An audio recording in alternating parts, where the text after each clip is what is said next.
जयसिंगपूर शिरोळ तालुक्यातील सैनी टाकळी येथे प्रस्तावित एमआयडीसीला दलित सेनेने तीव्र विरोध दर्शवला आहे.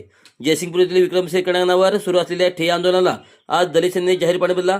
आम्ही तुमच्या लढ्यात सहभागी आहोत असा शब्द यावेळी आंदोलकांना देण्यात आला. यावेळी बोलताना दलित सेनेच्या पदाधिकाऱ्यांनी सांगितले की सैनिक टाकळीतील माजी सैनिक आणि शेतकऱ्यावर झालेला अन्याय सहन केला जाणार नाही.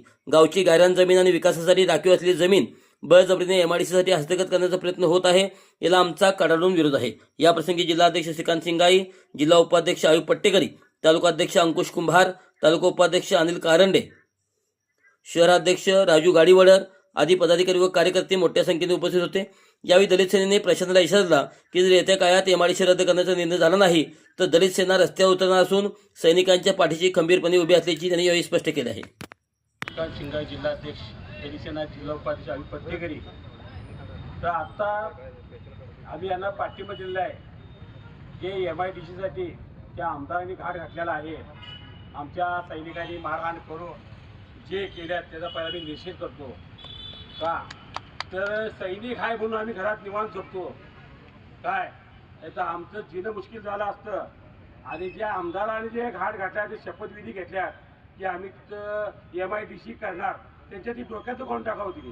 पहिला माझा मुद्दा का तर एवढं सोपं नाही एमआयडीसी करायचं. तिथं त्यांना 17 खेड्यापासून उडी मारून सुद्धा एमआयडीसी करायला जायला नाही. आणि आमचे पराण गेले तरी बी चालेल, आमची माती झाली चालेल, तर एमआयडीसी व्हायला आम्ही देणार नाही. तो माझा पहिला शब्द आहे. का तर माझं आंदोलन कसं असतं काही लोकांना माहीत असेल आणि नसाल, भले माझा जीव गेला चालेल तर तिथं एमआयडीसी व्हायला देणार नाही. आमच्या सैनिकांच्या नड्यावर फास यायला देणार नाही. तो पहिला दुसरा मुद्दा माझा. तर आमदार साहेबाने आपण डोक्यात घ्यावा आणि त्यातनं 15 ऑगस्टला आमचा पाठिंबा तिथं राहणार. भले तिथं आमचा जीव गेला चालेल ते आम्ही आंदोलन टिकवणार. तिथं आम्ही आमच्या जीवाची आहुती देणार तर आंदोलन टिकवणार. आणि आमच्या आमदार साहेबांनी खरोखर ते एमआयडीसी डोक्यात विचार काढावं आणि सगळ्या लोकांना चांगलं व्हावं. आमची एवढीच मागणी आहे, बाकी मागणी करणार नाही. आणि सांगतो मनमानी कारभार केला तर सुट्टी नाही, एवढं लक्षात ठेवायचं.